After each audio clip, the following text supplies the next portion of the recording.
In this October 11, 2017 photo, a lab technician at the Fukushima Agricultural Technology Center, which monitors safety in farm and fisheries products from across the prefecture, places a sample inside a radiation counter to measure cesium levels, in Koriyama City, Fukushima Prefecture.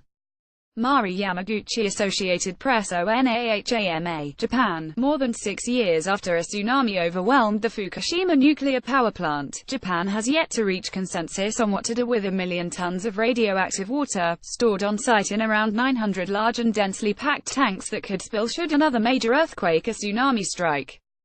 The stalemate is rooted in a fundamental conflict between science and human nature.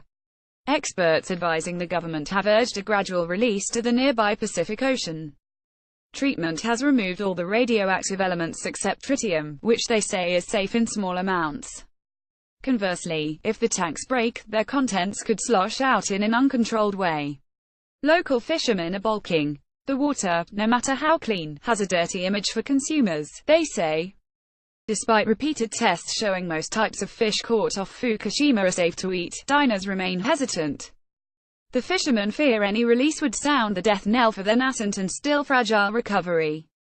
People would shun Fukushima fish again as soon as the water is released, said Fumio Haga, a dragnet fisherman from Iwaki, a city about 50 kilometers 30 miles down the coast from the nuclear plant.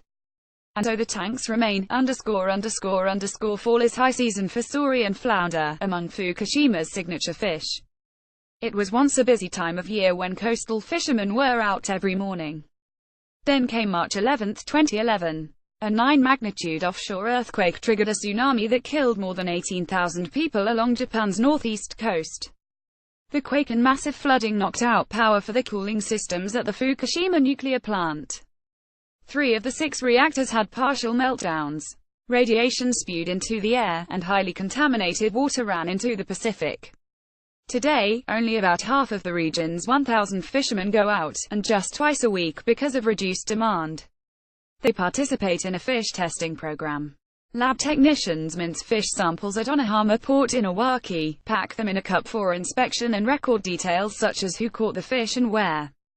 Packaged fish sold at supermarkets carry official, safe, stickers. Only 3 kinds of fish passed the test when the experiment began in mid-2012, 15 months after the tsunami.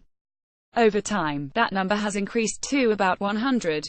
The fish meet what is believed to be the world's most stringent requirement, less than half the radioactive cesium level allowed under Japan's national standard and 1/12 of the US.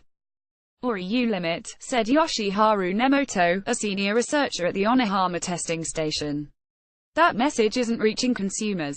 A survey by Japan's consumer agency in October found that nearly half of Japanese weren't aware of the tests, and that consumers are more likely to focus on alarming information about possible health impacts in extreme cases, rather than facts about radiation and safety standards.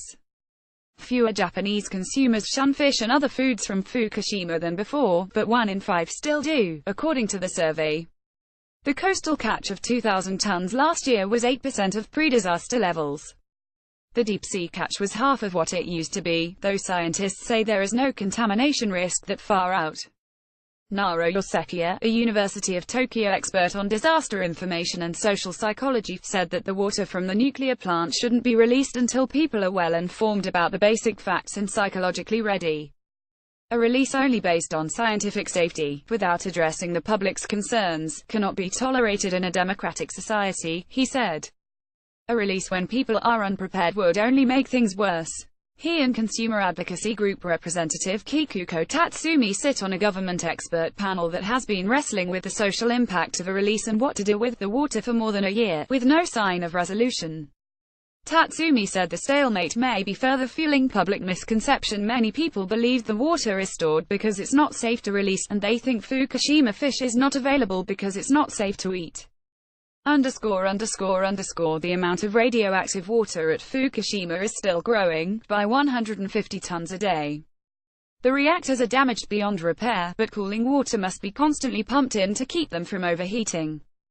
That water picks up radioactivity before leaking out of the damaged containment chambers and collecting in the basements.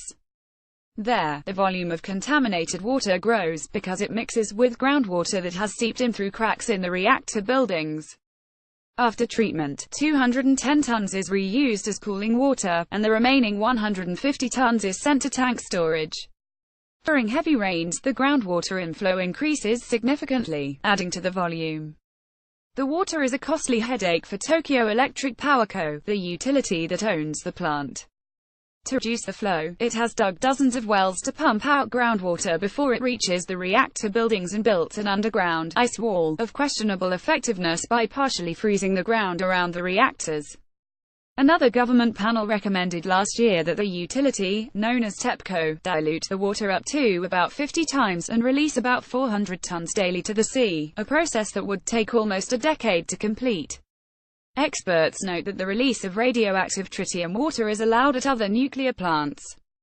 Tritium water from the 1979 Three Mile Island accident in the United States was evaporated, but the amount was much smaller, and still required 10 years of preparation and 3 more years to complete.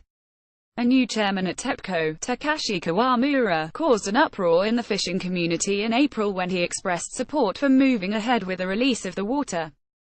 The company quickly backpedaled, and now says it has no plans for an immediate release and can keep storing water through 2020. TEPCO says the decision should be made by the government, because the public doesn't trust the utility. Our recovery effort up until now would immediately collapse to zero if the water is released. Iwaki abalone farmer Yuichi Manome said.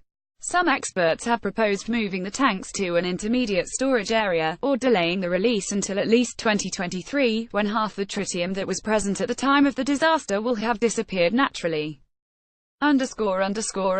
Follow Mari Yamaguchi on Twitter at https://www.twitter.com. Mari Yamaguchi. Find her work at https://www.appnews.com. Search Mari Yamaguchi. Copyright 2017 The Associated Press. All rights reserved. This material may not be published, broadcast, rewritten or redistributed.